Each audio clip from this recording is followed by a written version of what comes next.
Well, So I can empathize with your technical issues this morning because as I was lining up my secondary camera, the one that I use for my teacup philosophy taping, it froze on me. and mm, because I forgot to charge it last night, I was waiting to the very last second to let it charge up this morning before I put it on the tripod. And as I was sighting it in, it froze up, and I'm like, okay, we go live in a minute and a half, and I don't have a camera. What am I going to do? Now, that I still have the one here on the computer for you folks, but this is the one I use. But then I remembered yeah. I had the phone mount on my bicycle out in the backyard. Unfortunately, my daughter's home from school, so I said, run out and get that camera mount off my bike so I can put it on here. So hopefully, those of you that are watching this on Teacup Philosophy or my Facebook page or YouTube, you may see a different picture than you're used to seeing. The rest of you will get what you normally get. So that is how we roll with it at Science of Mind. We do not let these little things upset us. We find a way to make it work, and Navigate around it. that's the life in the big city, right? Yeah. Okay, so shop safety, spiritual edition. Auto, beauty, barber, body, maintenance, photo, butcher. The shop is where the work gets done. According to the TV show The Rookie, even the Los Angeles Police Department refers to their patrol cars as their shop. The shop is where we keep our tools, use our skills, and create the products or results that make our lives meaningful. In our physical world, the shop keeps our work detached from our non work life. It keeps the sawdust out of our salad, the day to day out of our day off, and separates our professional and personal lives. Unlike our worldly shop, however, our spiritual shop is most productive when its work is intertwined with daily, day to day endeavors. Our spiritual output is the sauce in our salad, the delight in our day off, and enhances both our professional and personal relationships. But worldly or spiritual, rule number one in any shop is work safe. Work safe. Count your fingers at the start of your day and again at the end. If the result is the same, you had a good day. Other shop rules, all equally important, include keep your head on a swivel. Be aware of your surroundings. Things are in motion all around you, and none of them are looking out for you. Clean up your own mess. Your mother doesn't work here. If you took shop in high school, you heard that one several times. A tidy shop is a safe shop.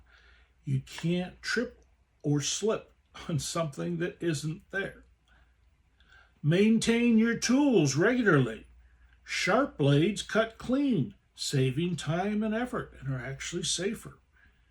Lubricate moving parts. You want your tools doing the work, not spending your work time fixing your tools. Shop safety, put simply, is about preserving our five senses by using the appropriate safety equipment. We are embodied with the gifts of sight, sound, touch, taste, and smell, and these senses are how we experience our world. And more importantly, how we affect our world. An offshoot of the recent COVID pandemic is our all becoming too familiar with the term PPE, personal protective equipment. When I was young, we always had a good bar of lava soap at the sink for washing our hands.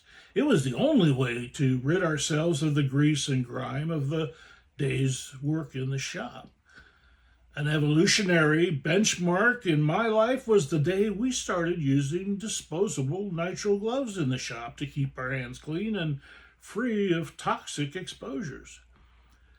We evolved from removing problems, washing our hands, to preventing problems, keeping our hands clean.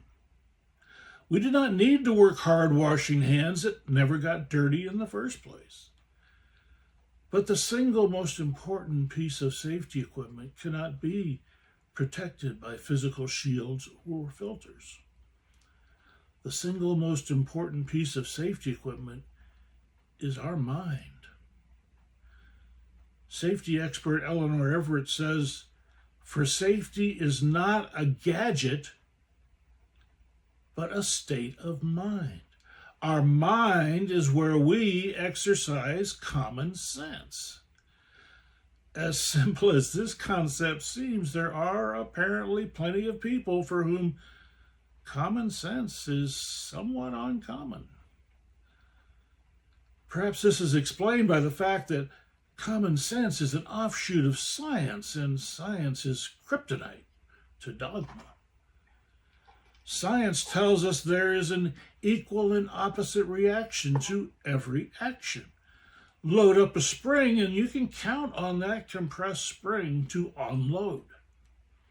Common sense tells us to not stand between the spring and where it will unload to. Dogma leads us to believe God will protect us from the spring if only we believe. Science of mind teaches us God is that thread of common sense telling us to be mindful of the spring. Science of mind is telling us the intelligence that is God or spirit, if you prefer, knows how a loaded spring is going to react, and we, through our unity with spirit, are responsible for maintaining awareness and acting in accordance with developments around us.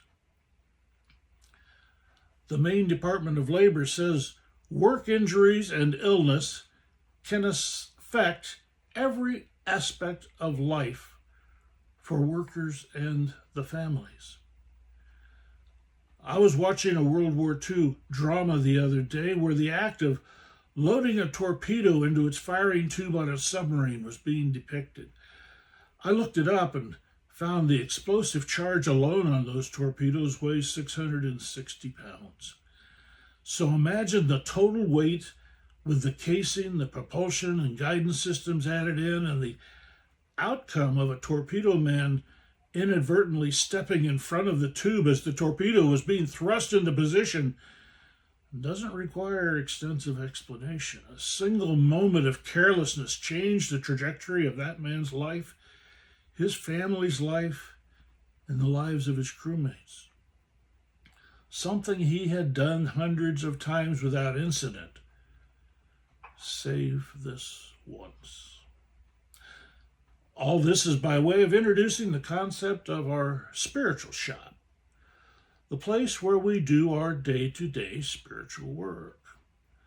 Unlike our worldly shop, however, our spiritual shop is most productive when its work is intertwined with daily day-to-day endeavors, and our spiritual output is the sauce in our salad.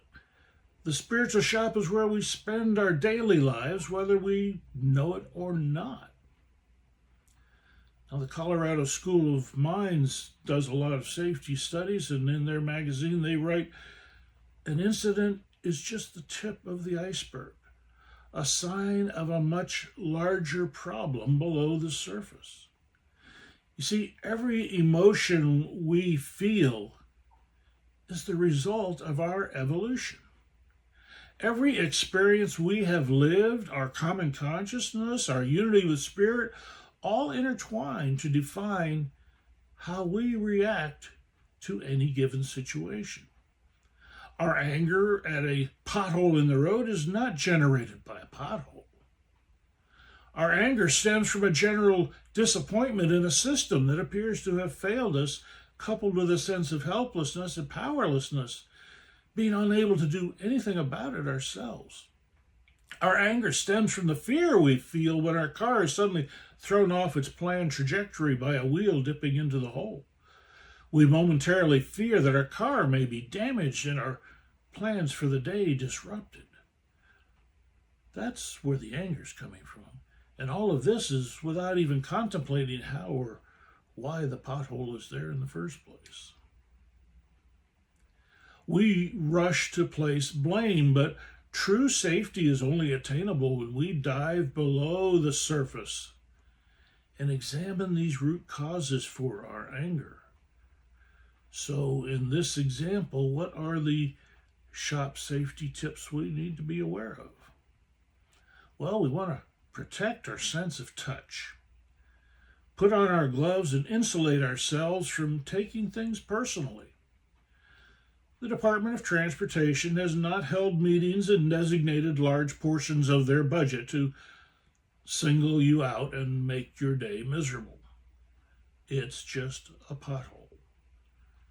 You want to wear your eye and hearing protection in your spiritual work. You want to monitor your viewing and reading habits. Are you entertained or indoctrinated? Too often we gorge ourselves on things that make us feel good in the moment. We see and listen to things that probably aren't really helping, although really we are simply indulging our need to reinforce our beliefs, and when our beliefs are the source of our pain, and yet we keep indulging in things that reinforce them. Why do we do that? We need to protect our sight, our hearing. I've become aware that my YouTube algorithm has been offering up a multitude of offerings that exemplify the abject lunacy demonstrated by one of our country's political parties. With my awareness heightened, I am selecting to watch only a few minutes of each offering instead of sitting through the whole 15 or 20-minute piece, and skipping some entirely because it's just getting to be too much. I limit my exposure and actively choose other, less toxic subjects to indulge. How else would I know not to step in front of an open torpedo tube while it's being loaded? If your choices of information are taking you down a rabbit hole of despair and loathing, consider pulling your head up out of the sand once in a while for some fresh air. And speaking of fresh air, remember your dust mask or respirator.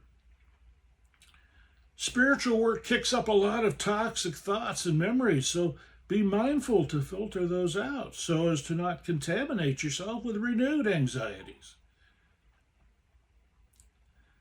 Many of us have avoided deep spiritual exploration because of the discomfort it can produce. It is the gym membership syndrome of spiritual healing. We jump in all inspired to improve our lives only to find out there's no magic tonic or elixir that gives us the perfection we seek, so we give up, choosing the misery we have grown comfortable with over the effort required to improve. When we don our spiritual PPE, our eyes are protected from false visions of perfection. Too often our minds are fixed on a false image, blinding us to the reality in front of us. That is why camouflage works. The thing we are looking at does not look like the thing we are looking for, so we do not see it. The pothole is an opportunity to explore beneath the surface for the true causes of our anger. Too often we allow others to dictate the terms of our happiness. When we stop listening to their dogma and inhaling the toxicity they spew, when we protect ourselves from false prophets, flawed logic, and alternative facts, we recognize spiritual truth and emerge with our fingers, toes, and souls intact. Again, from the Colorado School of Mines magazine, you don't need to know the whole alphabet of safety. The ABC of it will save you if you follow it. Always be careful. One of the first things a successful spiritual worker learns is to give up indulging in judgment. I know, that's a big one. And truly few are those among us who are successful all the time. American novelist Meg Cabot writes, "Check yourself before you wreck yourself." So we are aware and thus know to always be careful. ABC. Are we judging others? Judging ourselves? No joy down that path lies. Be careful. Choose differently. These are not new ideas. Roman Emperor Marcus Aurelius was a philosopher as well as an emperor. And for you historians, AD 161 to 180, said, "You have power over your mind, not outside events. Realize this and you will find strength." We have not created the trees in the forest or caused to form the minerals in the earth. For the most part, we have not created the tools and processes that allow us to reshape them. But we do benefit from the intelligence of the universe that has caused these things into existence and allowed us to learn how to use them. We can shape the lumber, form the metals, and mix the elements into weapons or medicines. We have the power to choose whether we use our tools to build or destroy. Formula One race driver Jackie Stewart reminds us it takes leadership to improve safety. It takes all of us who have recognized this spiritual truth to take this teaching into the world. From the industry rag making paper, this quote: "One earnest worker can do more by personal suggestion to prevent accidents than a carload of safety signs." It takes all of us as leaders in this movement, all of us as students in this movement, to take that leadership role, all of us who seek our spiritual truth, to recognize and call out idolatry, bigotry, false prophets, and foolishness wherever we encounter it. Let not this pass. Environmental activist Aaron Brockovich, said, "My real work and my greatest challenge are trying to overcome deceits that end up jeopardizing public health and safety. One earnest disciple standing firm for the truth shines brighter than all the false flags and yard signs deception can muster. Our leadership, meaning each and every one of us, is the light, the messenger, the way shower, the teacher, and master of our spiritual shop." Another motivational and safety speaker boils it down to this. This is Kina Rep speaking. "You are your own last line of defense and safety. It all boils down to you. We can do our spiritual work in the company of others. We can enlist the aid of teachers, practitioners, ministers, and friends. We can read books, listen to tapes, watch videos and movies to assist us toward a better future. But in the end, like dying, it is ultimately a journey we take alone. When we let die everything that has held us back, when we make the choice to fully accept our own spiritual greatness, we cross that barrier into a perfect tomorrow, naked and alone, for only we can control what our mind chooses to experience." So I conclude with two quick last quotes from Robert Pelton, a Canadian wilderness survivor author, who simply wrote, "Tomorrow is your reward for working safely today." And from author William H. Tench, "Safety is no accident." So let's all earn our tomorrow.